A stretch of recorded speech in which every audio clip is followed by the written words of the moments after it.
السلام علیکم dear investors, امید ہے کہ آپ لوگ خیریت سے ہوں گے۔ آج ہم اپنی منتھلی بریفنگ کا آغاز کرتے ہیں۔ جیسا کہ آپ کو معلوم ہے کہ الحمدللہ کووڈ کے حوالے سے سچویشن کافی بہتر ہو گئی ہے، اور اب میرا خیال ہے زیادہ فوکس ہمیں زیادہ اکنامک اور پولیٹیکل باتوں پہ ہم زیادہ کریں گے آج۔ جو سب سے برننگ ایشو اس وقت گلوبل اکانومی میں آپ کی نالج میں ہوگا کہ 24 فروری کو رشیا نے یوکرین پہ اٹیک کیا ہے، اور یہ سیکنڈ ورلڈ وار کے بعد یہ بہت بڑا ایک جنگ شروع ہو گئی ہے، اور اس کی گلوبل اکانومی میں بڑی سیویئر امپلیکیشنز نظر آ رہی ہیں، جو کہ اس وقت آہستہ آہستہ انرتھ ہو رہی ہیں، اور سب سے بڑی تشویش یہ ہے کہ یہ معاملہ کب تک چلے گا۔ میں آپ سے ذرا شیئر کروں گا کہ رشیا جو ہے وہ بہت ساری کموڈٹیز میں سپلائر ہے اور ایکسپورٹر ہے۔ سب سے زیادہ اس میں کول ہے، اور آئل کا بھی کافی بڑا پروڈیوسر ہے۔ تو ایک کموڈٹی شاک دنیا میں آ گیا ہے، اور یہ چارٹ آپ دیکھ رہے ہیں، جو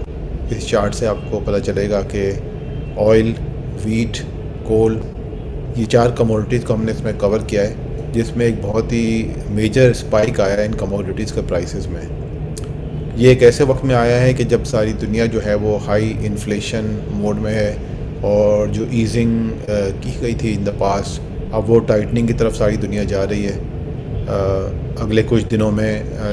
یو ایس فیڈ بھی ہے، انٹرسٹ ریٹ میں اضافہ کرے گا، اور ہم ساری دنیا میں دیکھ رہے ہیں کہ انٹرسٹ ریٹ میں اضافہ ہوتا ہوا نظر آ رہا ہے۔ اسٹیٹ بینک نے بھی، جیسے آپ کی نالج میں ہے کہ انفلیشن کو دیکھتے ہوئے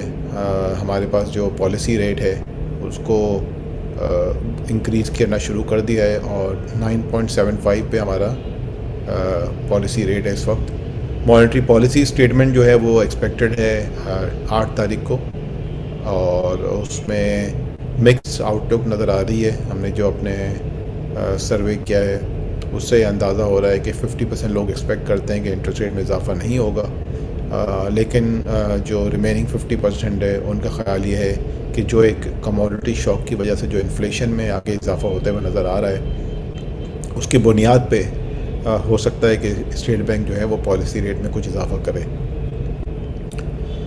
پاکستان میں جو انفلیشن ہے، فیبرری کا جو ڈیٹ نمبر آیا ہے وہ 12.2% آیا ہے، which was in line with expectations. پچھلے مہینے ہم نے دیکھا تھا کہ تقریباً 13% کا انفلیشن تھا۔ تو اس وقت انفلیشن جو ہے، جو ایکسپیکٹڈ رینج نظر آ رہی ہے پورے سال کے لیے، وہ اسی رینج میں نظر آ رہا ہے، لیکن یہ کموڈٹی شاک کو پریڈکٹ کرنا کافی مشکل ہے۔ اسی کو دیکھتے ہوئے گورنمنٹ نے ایک ریلیف پیکیج اناؤنس کیا ہے کچھ دن پہلے، اور جس میں جو سب سے امپورٹنٹ چیز یہ ہے کہ وہ جو پیٹرول پرائسز ہیں ان کو امیڈیٹلی 10 روپے سے کم کر دیا گیا ہے، اور الیکٹریسٹی ریٹس پہ بھی بتایا گیا ہے کہ 5 روپے سے الیکٹریسٹی ٹیرف کو بھی کم کیا جائے گا۔ یہ ایک خوش آئند ہے ڈیسیشن ہے عوام کے پرسپیکٹیو سے، لیکن اس کا جو خطرہ نظر آ رہا ہے کہ جو فسکل بیلنس ہے اس کے اوپر ایک نیگیٹو امپیکٹ آ سکتا ہے، اور آئی ایم ایف کے ساتھ جو ریویو ہے پاکستان کا، نیکسٹ ریویو جو ہے وہ آج سے شروع ہو رہا ہے، تو اس میں یہ بھی ایک رسک فیکٹر ہے کہ آئی ایم ایف میں کویسچن دس ریلیف پیکیج۔ یہ تقریباً 230 سے 240 ارب روپے کا پیکیج ہے فار دا نیکسٹ 4 منتھس۔ جو زیادہ خوش آئند بات ہے اس کے علاوہ وہ یہ ہے کہ ایک انسینٹو پیکیج دیا گیا ہے ٹیکنالوجی سیکٹر کے لیے، ایکوزیشن آف سیک یونٹس کے لیے اور فارن انویسٹمنٹ کے لیے، جس میں ایک طرح کی جو ایمنیسٹی بھی کہہ سکتے ہیں اس کو، کہ جو انویسٹمنٹس آگے آئیں گی اس کے اوپر نو کوسچن آسک ہوں گے، اور ٹیکس ریلیف بھی دیا جائے گا۔ تو یہ خوش آئند چیزیں ہیں، جس کی وجہ سے کچھ حد تک ہمیں لگ رہا ہے کہ جو نیگیٹو امپیکٹ ہے گلوبل انفلیشن کا اور گلوبل کموڈٹی اسپائک کا، وہ کچھ حد تک نیوٹرلائز ہو جائے گا۔ اور ہم امید کرتے ہیں کہ جو ایف بی آر کے ریونیو میں ہم نے انکریز دیکھا ہے، اور جو ہمارے ایکسپورٹ میں انکریز دیکھا ہے ریسنٹلی، وہ اس ٹرینڈ کو اگر ہم کنٹینیو کرنے میں کامیاب ہو جاتے ہیں تو پھر ہمارا جو ہے ٹریڈ بیلنس وغیرہ میں کچھ امپرومنٹ آئے گی۔ اس کے علاوہ اگر ہم بات کریں ٹریڈ ڈیفیسٹ کی، تو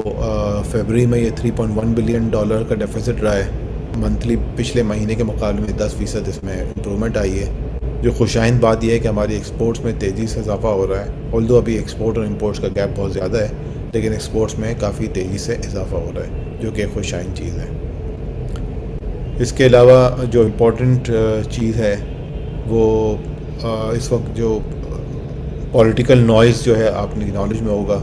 کہ ملک میں پولیٹیکل نوائز میں کافی تیزی سے اضافہ ہو گیا ہے، اور ایک اپوزیشن جو ہے وہ یونائٹڈ ہو گئی ہے، اور ایک نو کانفیڈنس موشن لانے کی بات ہو رہی ہے، جس کے اوپر اس ہفتے میں کچھ خاص تیزی آئی ہے خبروں میں، اور اس میں یہ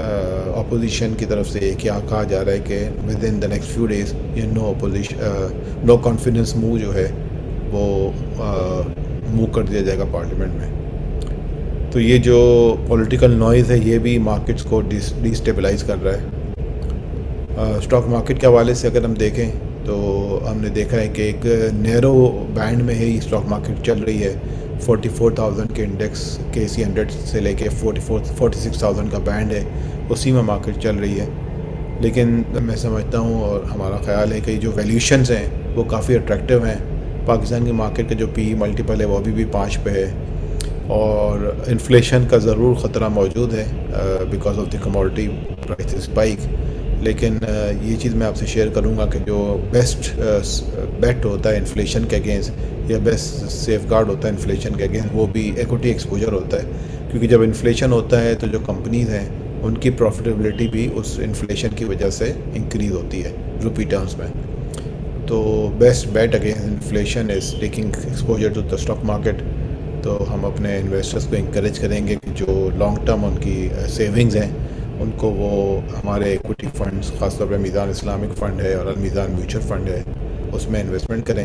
اگر آپ انرجی سیکٹر کا ایکسپوجر لینا چاہتے ہیں،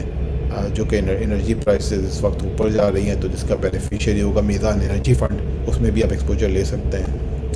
اور اگر آپ لانگ ٹرم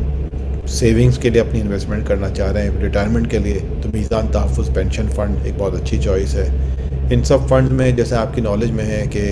ایک ٹیکس کریڈٹ بھی موجود ہے، اور ہم اس وقت آلریڈی مارچ میں آ چکے ہیں، مارچ کے مہینے میں،